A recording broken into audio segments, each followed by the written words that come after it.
मुझको बात रखने के लिए दिया गया है औद्योगिक संबंध संहिता पे।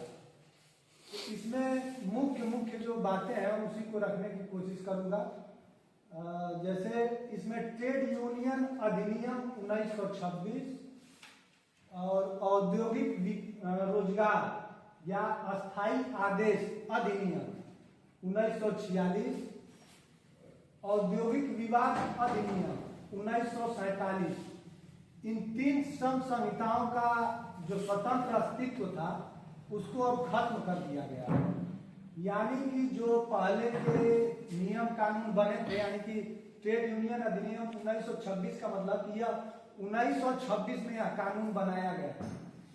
जो भी संहिताओं के साथ सन लिया गया है, इसका मतलब यही है कि वो उस साल में बने थे। अब इस औद्योगिक संबंध संहिता में जो धाराएं लाई गई है, जो नई धाराएं जोड़ी गई है सरकार के माध्यम से, उस पर मैं कुछ अपनी बात रखूंगा और जो चीजें छूटेंगी बाकी साथी उसको आएंगे और पूरा भी करने की कोशिश करेंगे। जैसे कि धारा 2(1) यह औद्योगिक संबंध संहिता की पहली धारा है, या कानून कहिए या नियम कहिए। धारा 2(1) में जो है कि सरकार कर्मचारी को परिभाषित कर रही है कि कर्मचारी किसको कहेंगे। वहीं धारा 2(27) इसमें सरकार जो है मजदूर को परिभाषित कर रही है कि मजदूर किसको कहेंगे। उसके लिए एक कानून बनाई है, कि कर्मचारी कौन होगा। अब देखिए सरकार का एक तीसरा नया रूप आ गया है जिसको कहीं परिभाषित नहीं किया है, उसको किसी नियम के तहत नहीं रखा है।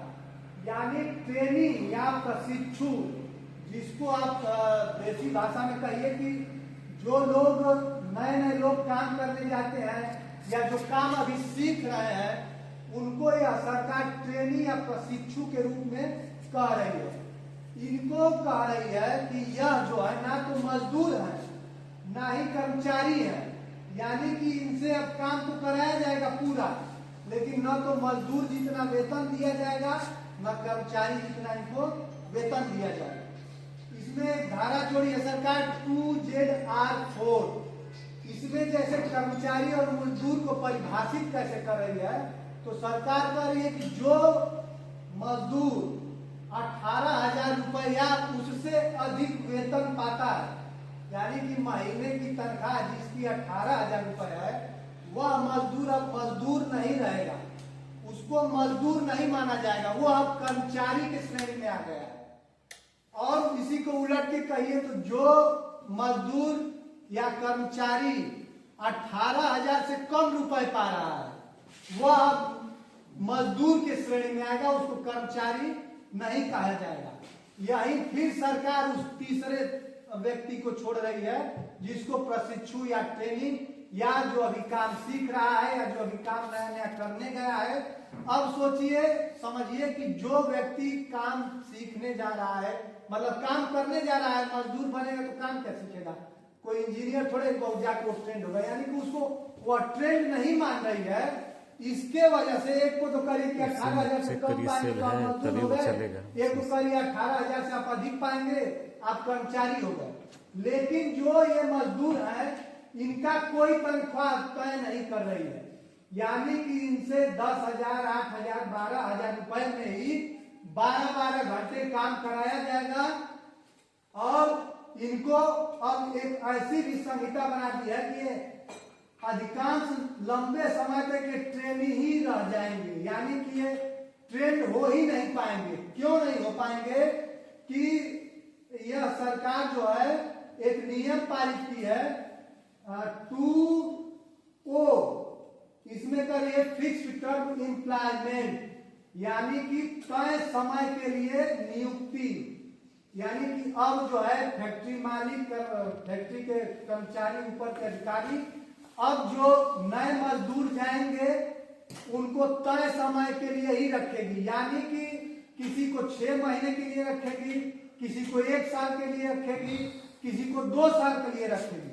और जैसे ही उसका काम पूरा हो जाएगा वह उनको समय पूरा होते ही निकाल देगा। निकालने के बाद फिर वह व्यक्ति उसी लाइन में खड़े हो जाएगा जिसमें ट्रेनी या प्रशिक्षु व्यक्ति खड़े हैं। यानी कि वह 2 साल 1 साल काम किया, उसके बाद भी वो अभी ट्रेंड नहीं हुआ है। क्यों? क्योंकि यह एक निश्चित समय के लिए मजदूरों को रखना शुरू कर दिए हैं, जिसको आप कहिए कि सरकार जो है पूंजीपतियों को मुंह मांगी मुराद दे दी है।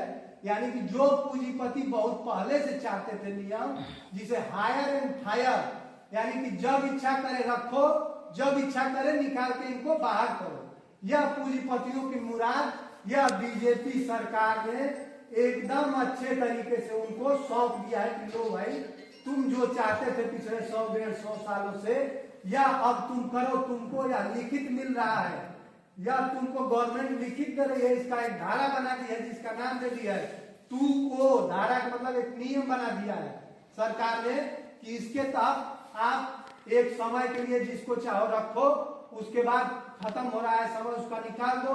नहीं अब इस काम खत्म हुआ है तो उसको 10,000 दे रहे हो, और जो अभी लाइन में लगा है वो 8,000 में करने के लिए तैयार है, तो भी इसका समय पूरा गया तो इसको हटा के उस 8,000 वाले के लिए लिया। वो 8,000 वाला आएगा और उससे कम दाम नहीं करना शुरू होगा। अब समझना यह है कि जो वहां 1 साल 1.5 साल काम किया, फिर वो चला गया उनके लाइन में पीछे से। अब ये ट्रेंड होगा कब? जिसको सरकार कह रही है कि 18,000 हम वेतन देंगे, यह अब कब उसके औद्योगिक क्षेत्र के यानी औद्योगिक मालिकों के हिसाब से यह कब ट्रेंड होगा, यह सरकार कहीं नहीं लिख रही है। जो पहले कानूनों में था लिखा हुआ कि आप 240 दिन यानी वर्किंग पीरियड, मतलब काम का दिन, छुट्टी छोड़ के 240 दिन आप काम कर ले रहे हैं किसी फैक्ट्री, किसी संस्था, किसी कंपनी में, तो आप हकदार हो जाते हैं कि अब आपको अस्थायी किया जाए। भले ही फैक्ट्री मालिक ना कर रहा है वो दूसरी बात है, लेकिन अब तक यह प्रावधान था कि आप किसी कंपनी में, किसी फैक्ट्री में 240 दिन काम कर लिए हैं तो आप दावा कर सकते हैं कि मैं आपके कंपनी में अस्थायी होने का हक रखता हूं, जिसे यह सरकार जो है उन नए मजदूरों के लिए नई योजना ला दी। यह योजना पूंजीपतियों के फायदे के लिए हायर एंड फायर, और उसमें भी फिक्स्ड टर्म एम्प्लॉयमेंट यानी एक निश्चित समय के लिए उनको रोजगार देना। अब अगला धारा जैसे सरकार ला रही है, धारा 4 में बिंदु को कर दिया है। इसमें जो है कह रही है कि किसी फैक्ट्री या उद्योग में किसी मजदूर को छटनी या निष्कासन के द्वारा, यानी कि किसी मजदूर को वह निकाल रही है अपने मन से, या उसको किसी गलत आरोप में फंसा के बाहर कर रही है या जेल भिजवा रही है, तो उसके साथ में दूसरा ना तो कोई मजदूर उसका साथ देगा जाएगा, ना ही कोई ट्रेड यूनियन उसके साथ में जाएगा। यह गवर्नमेंट का लिखित आदेश है, एक लिखित धारा बना दी है जिसको धारा 4.9 कह रही है सरकार। अब सोचिए कि किसी का हाथ कट गया और वो 1 महीने बाद इलाज करा के आया कि हम काम नहीं कर पाएंगे, हमको इसका मुआवजा चाहिए, तो यह सरकार कह रही है कि पूंजीपतियों को एक नियम दे दी है कि इसके साथ में जो जो आएगा उसको तुम हमें बताओ, हम इन्हीं के खिलाफ उल्टा FIR करेंगे, जेल में ठूस देंगे। यानी कि अब आप किसी का साथ उस फैक्ट्री में काम करने वाले मजदूर का नहीं दे सकते, लिखित तौर पे आ गया है उस नियम या धारा का, ये जो भी उसका नाम है धारा 4.9। उसके बाद अब कह रही है कि जो ट्रेड यूनियन बने हैं फैक्ट्री में पहले से, उनको अब खत्म कैसे किया जाए। तो यह पूंजीपतियों को या फैक्ट्री मालिकों को इतना कड़ा उस पर नियम बना दिया है कि जो नियम पहले से बने हैं उसको भी अब वो नियम पूरा करना पड़ेगा शुरू से। यानी कि जो जो दस्तावेज छूटे होंगे उन्हें उसको देना पड़ेगा। यदि वह नहीं दे रहे हैं वह दस्तावेज, तो वह ट्रेड यूनियन रद्द किया जाएगा। फिर एक उसी धारा में कह रही है कि किसी फैक्ट्री में कोई एक ऐसा ट्रेड यूनियन हो जो सिर्फ अकेले बात करने का हक रखता हो मैनेजमेंट, यानी कि एक ऐसा ट्रेड यूनियन बनाया जाए, मैनेजमेंट का पूरी सोची समझी साजिश है कि एक ऐसा यूनियन बनाया जाए जो किसी भी मुद्दे पे सिर्फ अकेले बात करने आए।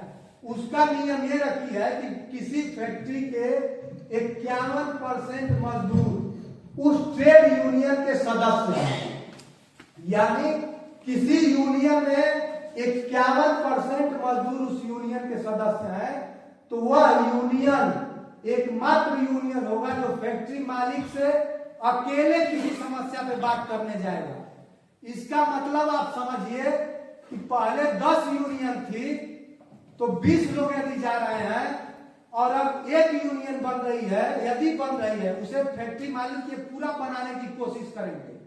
51% वाली सदस्यता वाली यूनियन को बनवाएंगे और अब कह रहे हैं कि वह 20 नहीं आएंगे, सिर्फ तुम आओ, तुम ही अकेले इसके हकदार हो, बाकी सब नहीं है। यानी कि अब अकेला यूनियन जाएगा, वह यूनियन 2-3 लोगों को जाएगा जिन्हें किसी मुद्दे पे विवाद हो गई है फैक्ट्री में, तो उन 2-3 लोगों को अब इन फैक्ट्री मालिकों से फैक्ट्री मालिक उन्हें खूब आसानी से खरीद सकते हैं। यानी उन्हें अपने पक्ष में खूब आराम से कर लेंगे।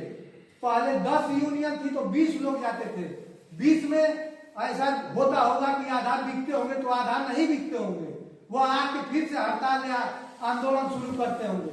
लेकिन अब जो सरकार लागू कर दी है कि एक ऐसा यूनियन भी बनाया जाए जो यूनियन उस फैक्ट्री में काम कर रहे सदस्यों का 51% सदस्यता रखती है, तो वह यूनियन अकेले ही वार्ता करने आएगी प्रबंधन से, फैक्ट्री प्रबंधन से या फैक्ट्री मालिक से।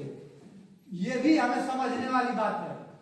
अब यदि कोई ऐसा यूनियन नहीं बन पा रहा है जो 51% सदस्यता रख रहा है, तब कह रहा है कि अब वो यूनियन आएंगे जिनके पास 20% की सदस्यता है।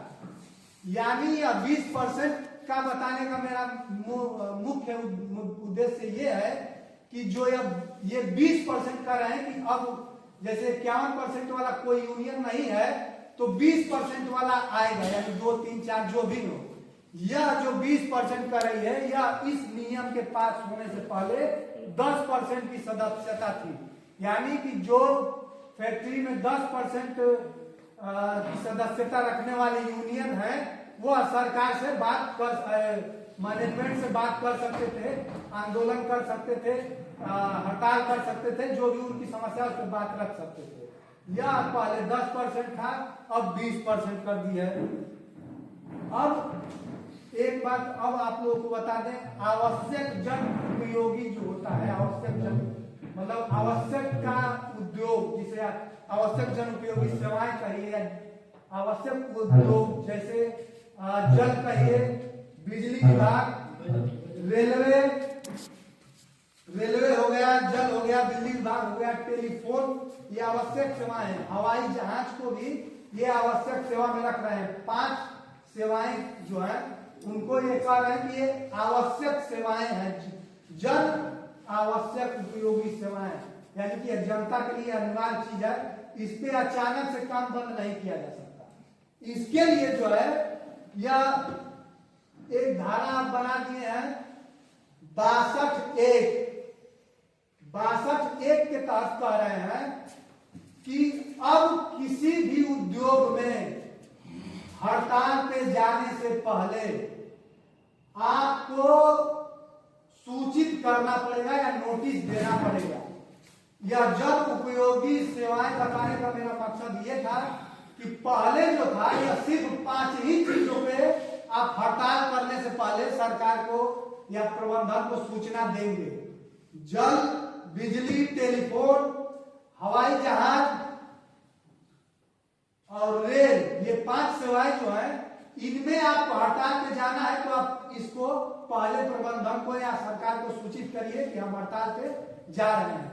लेकिन अब जो नियम बना दिए है सरकार ने, जैसे 62(1) धारा 62(1) कर रही है, उसमें कह रही है कि भाई अब कोई संस्था, कोई फैक्ट्री यदि वो हड़ताल पे जा रहा है तो उसको पहले सूचना देना अनिवार्य कर दिया, या लिखित कर दिया कि अब आप अपने मन से नहीं जाएंगे। पहले या इन 5 उपयोगी सेवाओं के अलावा किसी में नहीं था। जब किसी मजदूर की मृत्यु हुई आप तुरंत हड़ताल कर दीजिए, किसी मजदूर का हाथ कट गया हड़ताल करिए, मैनेजमेंट आपकी बात नहीं सुन रहा है तो।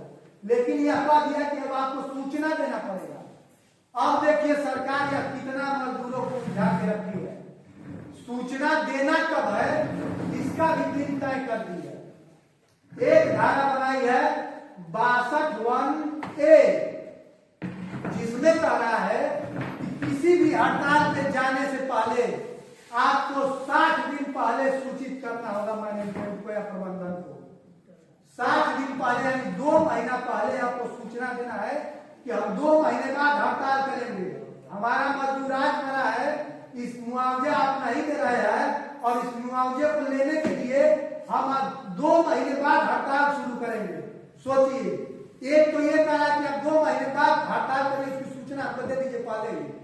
वही एक धारा और बनाया है जिसको 62(1)(b) कह रहा है। सरकार कह रही है कि एक धारा है 62(1)(b), इसमें कह रही है कि आपको 14 दिन पहले सूचित करना होगा। अब सोचिए, एक ही सिर्फ सूचना देना है, उसके लिए 2 कानून बनाया और एक में कह रहा है कि आपको 2 महीने पहले सूचना देना है, एक में कह रहा है कि 14 दिन पहले सूचना देना है। यह लिखित पूरा किया है अलग अलग धारावाही, जिसमें 62(1)(a) में कह रहा है कि 60 दिन, 62(1)(b) में कह रहा है 14 दिन। अब मजदूरों को कितना उलझा दिया गया है कि भैया हम 14 दिन पहले सूचना दें कि 62 दिन पहले। अब बात फिर वही आ रही है कि जो आवश्यक जन उपयोगी सेवाएं थी उसमें आज तक यही था कि कोई दुर्घटना या कोई मांग करना है, आप हड़ताल पे जा रहे हैं तो 7 दिन पहले सूचित कीजिए, वो भी सिर्फ आवश्यक जन उपयोगी सेवाओं में, यानी जल, बिजली, रेल, टेलीफोन, हवाई यात्रा को भी आवश्यक मान रहे हैं तो उसको कहेंगे। इनमें आपको हड़ताल पे जाना है तो आप 7 दिन पहले सूचित कर दीजिए। सिर्फ इन्हीं 5 में था, बाकी किसी में था ही नहीं। लेकिन अब ये जो है इन सबको कह रहे हैं कि आपको सूचना देना है और अलग अलग धारावाही, एक में 2 महीने पहले, एक में 14 दिन पहले। यह मजदूरों को पूरी तरीके से उलझा के रख दिया गया है। अब देखिए अगली बात, मुख्य बात मैं रख रहा हूं, सिर्फ थोड़ा ध्यान से आप लोग ध्यान दीजिए। यह एक बात कह रही है सरकार, जैसे कोई हड़ताल हुआ उसमें कर्मचारियों की मांग ये हो गया कि आपकी मांग ली गई है, अभी आपको लिखित नहीं दिया गया है, आपकी मांग ली गई है प्रबंधन द्वारा, आप हड़ताल खत्म करिए और अपना काम करिए और 2 दिन 1 दिन में आपको सूचित कर दिया जाएगा। इस समस्या में पहले था कि जैसे मान लीजिए प्रबंधन हमने हड़ताल किए, कोई फैक्ट्री के मजदूर हड़ताल किए और उनके हिसाब से वो मांग नहीं मानी गई तो वो तुरंत अगले 7 दिन बाद फिर से जो है धरना प्रदर्शन, जुलूस या हड़ताल जो भी करना है करना स्टार्ट कर देते थे, शुरू कर देते थे। लेकिन अब सरकार कह रही है कि वह मांग आपकी सही मानी गई है या नहीं मानी गई है, उससे फर्क नहीं पड़ता है। अब आप जब यह फैसला आ गया सही या गलत, तो आपको अब अगले 60 दिन बाद ही दोबारा उस हड़ताल को शुरू करना है। यह पूरा लिखित यह गवर्नमेंट कह रही है कि अब मजदूर तुरंत 7 दिन बाद नहीं, गलत हुआ है तो भी अब आप अगले 60 दिन के बाद यानी 2 महीने बाद हड़ताल शुरू करिए उसी मुद्दे पे, उससे पहले आप हड़ताल पे नहीं बैठ सकते हैं। यह एकदम सरकार लिखित दी है जो चीजें मैं बता रहा हूं। उसके बाद एक धारा लाती है, धारा 86 और कोष्टक में कर दिया है 13, 15, 16। इसमें कह रही है कि हड़ताल तो आपने शुरू कर दिया, ठीक है, जो भी नियम कानून सरकार बनाई, खुदा न खास्ता हुआ हड़ताल यदि गलत पाया गया उस नियम के हिसाब से या वह गलत गैर कानूनी साबित हो गया तो उसमें जो व्यक्ति या उसका साथ दे रहे जो ट्रेड यूनियन शामिल है उन पे कार्रवाई होगी, उन पे जुर्माना, आर्थिक जुर्माना लगाया जाएगा, उन्हें जेल तक हो सकता है, हो सकता नहीं है, होगा। या एकदम मजदूरों के यूनियन मजदूरों पे सीधा हमला है कि कोई यदि जा रहा है उस हड़ताल में और उसको भी अब डर हो जाएगी कि भैया कहीं खुदा खास्ता गलत साबित हो गया तो हमारी यूनियन तो जाएगी ही, साथ में मैं भी जाऊंगा। पता नहीं है उद्योगपति 10,000 कमा रहा हूं और 50 लाख का मुआवजा का हमारे ऊपर ठोक दे सत्यनारायण जी। यह एकदम डर के लिए बनाया गया है कि अब किसी मजदूर या किसी यूनियन का कोई दूसरा मजदूर, दूसरा यूनियन उसका साथ न दे। इसके लिए भी एकदम लिखित प्रावधान है, जिसको कह रहे हैं धारा 86, 13, 15, 16। यह एकदम लिखित दिया गया है सरकार के द्वारा। उसके बाद एक धारा ला रहे हैं, उसको कह रहे हैं अध्याय 10। अध्याय 10 में कह रहा है कि अब बिना किसी अनुमति के कोई ट्रेड यूनियन हड़ताल पे नहीं जाएगा। जो आप सूचना दे रहे हैं वह सूचना बिना दिए आप तत्काल हड़ताल पे नहीं जाएंगे। यह एकदम गैर कानूनी है। अब ये धारा थोड़ा सा ट्रेड यूनियन वाला खत्म हो रहा है, आगे से दूसरा धारा है। तो मैं एक चीज बता दूं कि अब आप सोचिए कि जिस यूनियन को मान्यता मिली कि आप 60 दिन बाद हड़ताल करना है आपको, उसमें अधिकांश मजदूर ठेके वाले हैं या कहिए कि ट्रेनी है, जिनको तय समय के लिए रखा गया है। उनको इन 60 दिनों में इतना डराया धमकाया जाएगा या उनको निकाल दिया जाएगा। जो नहीं मानेंगे उनको भी निकाल दिया जाएगा तय समय से पहले। और जो अस्थायी कर्मचारी हैं उनको इन 60 दिनों में समय लेने में इतना डराया धमकाया जाएगा कि वो जब आंदोलन शुरू होगा वह डर के मारे उस आंदोलन में शामिल नहीं होंगे, वैसे ही वो हड़ताल शुरू नहीं हो पाएगा। यह हमें समझना है एकदम। मतलब यह पूंजीपति, यह सरकार जो है पूंजीपतियों को कितना छूट दे रही है, कितना खुलेआम छूट दे रही है। अब अगला वह धारा एक बनाई है अध्याय 4, जिसको कह रही है, जिसको स्टैंडिंग ऑर्डर कहा जा रहा है सरकार के द्वारा। उसको हम आप लोगों को बता रहे हैं कि लिखित नियम और शर्तें, यह लिखित नियम और शर्तें किन किन फैक्ट्रियों पे लागू होगा। सरकार का यह कानून जो बन रहा है लिखित होगा, या जो भी शर्तें आप मनवाएंगे यह लागू किन फैक्ट्रियों को होगा, यह ध्यान देना है। इसके लिए अध्याय 4 एक बनाया है कानून। उसमें कह रहा है कि जो फैक्ट्री, जिस फैक्ट्री में 300 से अधिक मजदूर काम कर रहे होंगे, यह सिर्फ उन्हीं पे लागू होगा। जिस कारखाने में 300 या 300 से कम मजदूर है उस पे लागू ही नहीं होगा कुछ। वह जब जिसको चाहे निकाले, जिसको रखे, कोई मतलब नहीं है। सरकार यह कर रही है कि लिखित कानून सिर्फ 300 से अधिक फैक्ट्रियों पे ही लागू होगा। उसमें कह रही है कि यह जो 300 का नियम लाई है, यह कानून पहले 100 मजदूरों तक था, यानी कि जिस फैक्ट्री में 100 मजदूर थे उसमें ही यह लागू होता था कि कोई लिखित कानून नहीं रहेगा। लेकिन अब सरकार ने इसको 100 से 300 कर दिया। बताने का मकसद ये है कि 100 फैक्ट्री वाले मजदूरों की जो फैक्ट्रियों की संख्या थी, जिस फैक्ट्री में 100 मजदूर काम करते थे, वह लगभग 75% पूरे भारत में थी। यानी 100 में 75 फैक्ट्रियां ऐसी थी जहां 100 या 100 से कम मजदूर थे। उनपे तो पहले ही नहीं लागू हो रहा था, लेकिन ये आए मोदी जी और अब कह दिए कि नहीं है 100 नहीं 300 तक लागू होगा। कि 300 तक जिस फैक्ट्री में मजदूर है, 300 के ऊपर उसमें भी लागू नहीं होगा। यानी 300 या 300 से जहां कम है उसमें भी अब यह लिखित कानून लागू नहीं होगा। यानी कि जो 100 में 75 फैक्ट्रियां थी 100 मजदूरों की, जिस पे लागू नहीं होता था, वह आज के डेट में लगभग 98 अधिकतम नहीं तो 99 फैक्ट्रियां भारत में ऐसी हैं जिसमें 300 तक मजदूर ही हैं। 300 से ऊपर वाले मजदूर मात्र 1 या 2%, अधिकतम 2% फैक्ट्रियां हैं पूरे भारत में, जहां 400 या 400 से अधिक मजदूर काम कर रहे हैं। अब आप सोचिए 98-99% मजदूरों फैक्ट्रियों पे यह लिखित कानून लागू ही नहीं होगा। और यह लिखित कानून है एकदम सरकार द्वारा।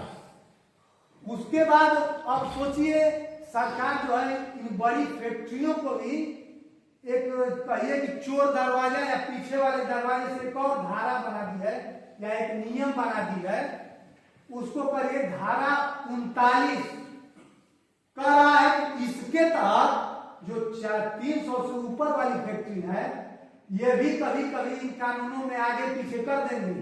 उसके लिए सरकार अपने पास एक कानून पास करवा ली है, उसको धारा 39 करेगी है। इसमें मैं तुम्हें देख लूंगा, कुछ करना होगा तो आगे पीछे तुम भी कर सकते हो, तुम्हारे लिए भी थोड़ी बहुत छूट है। यह छूट उन फैक्ट्रियों के लिए है जो भारत में पूरे भारत में एक या अधिकतम 2% फैक्ट्रियां हैं। हमें यह चीज समझना होगा कि आप लोगों के दिमाग में है कि ऐसे कैसे ये कहीं 2% फैक्ट्री है, जैसे हमारे देश में hero, Mahindra and Mahindra group की तमाम गाड़ी आती हैं, पिकअप से लेके टेम्पू से लेके 4 व्हीलर जेसीबी ट्रक वगैरह तक आती हैं। अब आप सोचेंगे कि इनका काम कैसे होगा, होता होगा जब इनके पास जो है कि इतने लोग ही नहीं है काम करने वाले। तो यह बड़े पूंजीपति, अब ध्यान दीजिए, टाटा बिरला अडानी अंबानी जैसे पूंजीपति जो है, इनका जो सामान जैसे कार बन के आ गई, दिख रही कि कार आ गई है, तो उस कार में लगा सामान कम से कम 10 फैक्ट्रियों से बन के आया हुआ है। यानी जहां 200-300 मजदूर काम कर रहे हैं, वैसे फैक्ट्रियों में किसी फैक्ट्री में टायर बन रहा है, किसी में शीशा बनाया जा रहा है जो साइड मिरर बोलते हैं जिसको, किसी में वाइपर बन रहा है। इन फैक्ट्रियों में जहां 200, 250, 70, 50 जहां नट बोल्ट बन रहा है, यह सामान जो है फैक्ट्रियों में बन रहा है। असली सामान जो है अलग अलग कारखानों में बन के तैयार हो रहा है और यह सब बन के एक जगह जा रहा है, वहां उसको जोड़ तोड़ मरोड़ के गाड़ी का रूप दे दिया जा रहा है। तो यह हमें समझना है कि यह जो सरकार नियम लाई है, यह पूरे तरीके से मजदूरों पे हमला किया गया है। और ऐसा हमला किया गया है कि यदि मजदूर समझेगा नहीं तो वह जाके, यहाँ से पूर्वांचल से लोग, बिहार पूर्वांचल वगैरह से लोग जा रहे हैं उत्तराखंड, बंबई, इधर उधर कमाने फैक्ट्रियों में, इनको कब लात मार के औद्योगिक मालिक, उद्योग के मालिक बाहर करेंगे, कब या फिर से उन्हीं लाइन में आ जाएंगे प्रशिक्षुओं वाले में। यानी कि हर जगह यह सबका एक एक कैटेगरी बना दी है कि कौन प्रशिक्षु है, यानी कि जो अभी सीख रहा है, जो नया नया आया है, उसको कैसे लूटना है तुम लूटो, इसके लिए कोई नियम कानून विशेष नहीं है। जो होगा हम देख लेंगे, वह लिखित एकदम है, अपने अधिकार में गवर्नमेंट ले लिया है। यानी कि मजदूर का अधिकार नहीं रह गया है, वह मजदूर के पास अधिकार नहीं है, अब वह अधिकार सरकार के पास है। सरकार क्या करेगी उसमें देख लेगी, तुम खूब लूटो। तो अब हम अपनी बात खत्म करेंगे 1-2 मिनट में। देखिए 100-150 साल पहले भारत में कोई नियम कानून नहीं था, कोई नियम कानून नहीं था, या लड़ भीड़ के लिया गया है, या पूंजीपति जो बना नहीं दी गई, कोई सरकार इसे तोहफे में नहीं दे दी गई है। जितना भी नियम कानून बनाई कि आपको पीएफ मिलेगा, आपको आवास मिलेगा, यह सब मजदूरों द्वारा लड़ के मर के लिया गया है कानून है, न कि ये पहले से बना दिए सब। तो जब नियम कानून नहीं था तो मजदूर भिड़े। तो मैं यही कहना चाहता हूं कि अभी तो कुछ किसी के पास है, आपके पास नहीं है, सरकार के पास है ना, कि उसको कुछ कहने का मौका देगी ना सरकार, अपने ही कुछ कहेगी आपके बारे में ना। तो वो नहीं भी कहे तो हमें अब लड़ाई लड़नी पड़ेगी। नहीं लड़ेंगे तो आज का समय ये हो गया है कि जैसे पार्ले जी बिस्कुट कहिए या कोलगेट कहिए या 1 किलो गेहूं चावल चीनी कहिए, उसी तरीके से अब मानव भी हो गया है। हर चट्टी चौराहे पे आप जाइए, देखिए वहां बिहारी मजदूर लोग खड़े हैं, वह काम करने नहीं आए हैं, समझना है कि वह बिकने आए हैं। उनको कितने पैसे में हम खरीद के ले जाए, 8 घंटा 10 घंटा काम करा के उनको छोड़ दे। तो अब मानव भी जो है इनके नजर में विक्रय की वस्तु हो गई है। वह इनको बेच के कितना मुनाफा कमा सकते हैं, कितना कमाएंगे और कब तक कमाएंगे, या हमें सोचना है या इतना कमाएंगे कि इनकी कभी पूंजी थैली भरेगी नहीं, और तब तक कमाएंगे जब तक आप चलने लायक रहेंगे, और या इतना ही देंगे कि आप एक अगला मजदूर उनके लिए तैयार करते जाइए, यानी उसे खिला पिला के जिलाते रहिए कि वह आपका लड़का फिर आपके जैसे आए और हमारे लिए मरे और हमारे लिए पैसा जो है दिन दुगनी चार चौगुनी हमारा पैसे को बढ़ाए। हम अपनी बात को अब यही समाप्त करते हैं। धन्यवाद साथी।